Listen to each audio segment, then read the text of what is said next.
Sem graça. Olá, turma. Que bom estar aqui com vocês novamente. Sejam todos muito bem-vindos à nossa aula. Continuando, a falar sobre conjuntos. Hoje nós vamos falar sobre álgebra de conjuntos. Comecemos a falar sobre o próprio termo em si, a etimologia de álgebra. O que realmente significa a álgebra? A álgebra nada mais é do que a arte de demonstrar as operações entre os conjuntos. A gente já viu várias especificidades desses conjuntos e, aprofundando um pouquinho na álgebra, a álgebra tem essa capacidade, tem essa facilidade de demonstrar essas operações entre esses conjuntos. Vamos lá? O termo álgebra se refere a cálculo e, especificamente, álgebra de conjuntos, a aritmética entre esses conjuntos. As leis da álgebra são métodos de demonstrações de equações que envolvem as operações entre esses conjuntos. Então, resumindo o que eu falei, a etimologia da álgebra está especificamente ligada à demonstração das operações. Então, as operações entre os conjuntos, quem se responsabiliza por essa demonstração é a álgebra. Então, vamos para as suas leis, que são as leis que fazem essas operações. A primeira lei da demonstração é a lei da identidade, baseadas no princípio da identidade de Aristóteles, que diz que todo objeto é igual a si mesmo. As leis de identidade de conjuntos indicam que, primeiro, a união com o conjunto vazio é igual a A. Por quê? Eu estou unindo um conjunto de elementos com um conjunto vazio. Portanto, o resultado será o próprio elemento. Isso é básico, Segundo, a intersecção com o conjunto vazio. Eu estou intersectando um conjunto de elementos com um conjunto de elemento vazio. Portanto, o conjunto intersectado será um conjunto vazio. A terceira lei de identidade, eu estou unindo um conjunto A com um conjunto universo, todos os outros elementos. Como este elemento aqui é maior, ele vai englobar todos os elementos pertencentes a A. Portanto, a união será o conjunto universo. Eu estou intersectando este conjunto A com o conjunto universo. Como o conjunto A é menor, eu vou pegar apenas os elementos do conjunto universo que também pertencem ao conjunto A. O resultado, então, dessa intersecção será o conjunto A. Então, eu tenho aqui 4 demonstrações básicas das leis, da lei de identidade, certo? Continuando. O complemento de um conjunto. Se há um subconjunto do conjunto universo, o complementar de um conjunto é denotado por A complementar, que pertence ao conjunto universo. Isto é, A complementar será igual a x tal que x pertence ao universo, que é um conjunto maior, e x pertence a A. Ou seja, o complementar de A será todos os elementos que não pertencem a A, mas pertencem a um conjunto universo, porque, na verdade, A é um subconjunto do conjunto universo. Então, quando eu digo conjunto complementar, eu quero dizer o que complementa ele em relação ao conjunto universo. Se eu pensar em uma dimensão menor, A é um subconjunto do conjunto universo. Complementar de A é o que complementa A em relação ao universo. Então, todos os elementos que estão entre esse espaço do universo até A é o complementar dele. Vamos a alguns exemplos práticos para vocês verificarem essa demonstração clara. Exemplos de complementos de conjunto. Se U é o conjunto dos números inteiros positivos, determine o complementar dos conjuntos A, B e C. A, 1, 2, 3, 4 e 5. B, 4, 5, 6 e 7. C, 6, 8, 9 e 10. Se o conjunto dos números inteiros positivos é um número infinito, então trata-se de um conjunto infinito, que é o que a gente também vai ver uma outra característica mais à frente. Então, está aqui a representação dos conjuntos, a solução é complementar de A. A partir do 5 até o infinito é o complementar de A. Anterior ao 6, que é de 5 até o 1, é o conjunto A. Então, faz parte do complementar de A os elementos que vão além de A. Complementar de B. De 0, porque são inteiros positivos, de 1, no caso, que é o primeiro inteiro positivo, até o 3, também faz parte de B. Por quê? Porque o complementar de B são os elementos que não estão listados aqui. Então, 1, 2, 3 antecede 4. 4, 5, 6 e 7 fazem parte de B, então eles não entram no complementar.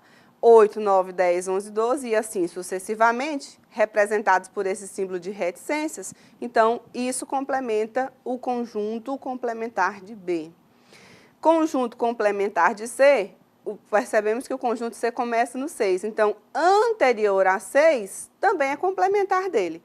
O que significa que 1, 2, 3, 4 e 5, que são os elementos anteriores a 6, fazem parte do complementar dele, do complementar de C.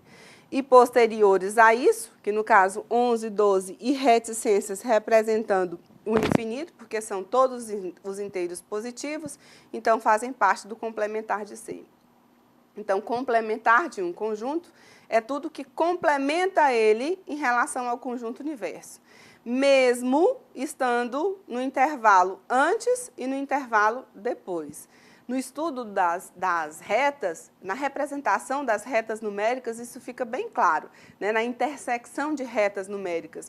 No caso do nosso estudo, a gente está se restringindo ao estudo do diagrama de Venn, mas no estudo com as retas numéricas, a gente consegue fazer isso com bastante clareza. Os intervalos antes e depois, com os limites, né? Abertos e fechados. A lei dos complementares, né? Que é mais uma da lei da álgebra que se presta, né? Serve para a demonstração das operações algébricas. As leis dos complementares podem ser descritas por, veja só, um conjunto A unido com o seu complementar é igual ao universo. Ou seja, um subconjunto A unido pelo seu subconjunto complementar vai formar o conjunto universo. Que este conjunto é formado por todos os outros elementos que não estão nesse conjunto. Se eu unir os dois, obviamente eu vou ter o conjunto universo.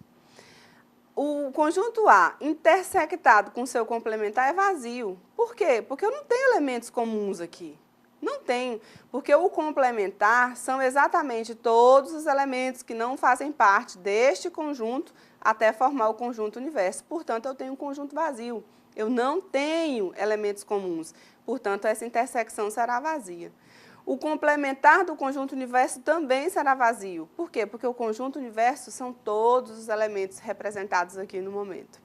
E o complementar do conjunto vazio é o conjunto universo, né? Porque o conjunto vazio é vazio, o complementar dele são todos os outros elementos representados pelo conjunto do conjunto universo, que são todos os outros elementos.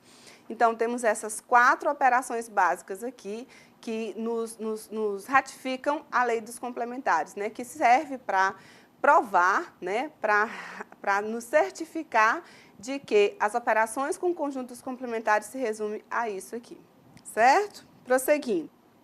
As leis de Morgan também são leis utilizadas dentro da álgebra que servem para fazer essas demonstrações algébricas. As leis de Morgan podem ser apresentadas simbolicamente por essas duas maneiras. A intersecção com B, o conjunto complementar de A intersecção com B, pode ser representado pela união do complementar de A com o complementar de B. Ou seja, o complementar de intersecção de dois conjuntos é a mesma coisa que a união do complementar dos conjuntos iniciais. Se eu me proponho a unir dois conjuntos, a intersectar dois conjuntos, o complementar dessa intersecção vai ser a união do complementar dos conjuntos iniciais. A mesma coisa funciona para a união. O complementar da união desses dois conjuntos aqui será a intersecção dos complementares iniciais. Veja aqui um exemplo. Olha o conjunto. 0, 1, 2, 3 e 4 para A, 0, 1, 2, 3, 4, 5 e 6 para B. Comprovando a primeira lei, A intersecção com B, nós temos 0, fazendo parte dos dois, nós temos 1, nós temos 2, temos 3 e temos 4.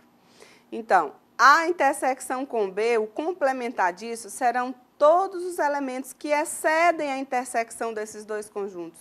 Então, com exceção desses aqui, todos os outros elementos farão parte dessa demonstração, da certeza da demonstração. Ou seja, quando eu unir o complementar desse conjunto aqui e o complementar desse conjunto aqui, será totalmente igual ao complementar desse conjunto aqui, que é a intersecção dos dois. né?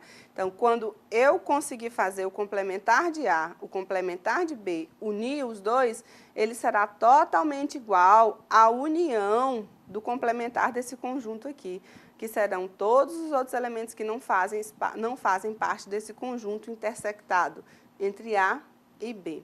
Então, está aqui a demonstração dessa lei de Morgan aqui. Prosseguindo, a definição de conjuntos finitos e conjuntos infinitos. O próprio nome já diz, né? A própria etimologia da palavra já nos leva à definição dela por si só. Conjunto finito diz que se pode designar o primeiro em uma sequência de elementos até o seu último. Muito interessante isso aqui, né? O último elemento me leva a crer que aquele conjunto tem N elementos. Então, quando eu consigo determinar como sendo 10, 20, 50, seja lá quantos forem, ou seja, generalizando N elementos, eu considero esse conjunto como sendo um conjunto finito. Conjunto infinito, disse o conjunto de elementos que não se pode designar do primeiro até o último, mesmo sabendo a sequência, né? Então, eu mesmo sabendo a sequência, a maneira de organização desse conjunto, eu não tendo como determinar a quantidade de elementos e o próprio último elemento do conjunto, então eu não tenho como saber a quantidade de elementos dele, então eu tenho como determinar que trata-se de um conjunto infinito. A notação matemática que nos prova isso, o número de elementos de A união com B será o número de elementos de A mais o número de elementos de B, menos a intersecção entre A e B. Por quê? Porque os números intersectados que fazem parte dos dois elementos, eles não serão repetidos, né? Eles aparecerão apenas uma única vez. Então, essa é a notação matemática que representa a notação de um conjunto finito. Diferença de conjuntos. Seja os conjuntos A e B, o conjunto diferença, ou seja, eu não vou ler A menos B, mas de A tira-se B, representa todos os elementos que pertencem a A e não pertencem a B. Ou seja, A tira-se B vai ser igual x tal que x pertence a A e x não pertence a B. Então, essa é a notação matemática, né, a linguagem matemática que me representa a diferença dos conjuntos. X tal que x pertence a A, mas não pertence a B. Continuação da diferença, então, dessa forma, todo subconjunto universal de U tem-se. A tira-se B é diferente de B tira-se A. Então, é totalmente diferente, né? Aqui é uma subtração, eu não posso aplicar a propriedade comutativa, né? A ordem das parcelas aqui altera, sim, o meu resultado. A gente também vai falar muito dessa questão da comutatividade das parcelas, então é diferença, né? Quando eu tiro A de A, eu vou ter um conjunto vazio, né? Quando eu tiro o conjunto diverso de A, eu vou ter um conjunto vazio, porque, teoricamente, né, este conjunto aqui é maior do que A, ou seja, A é um subconjunto do conjunto diverso. Então, eu não vou ter como fazer uma subtração de um conjunto, um subconjunto de um conjunto, então é um conjunto vazio.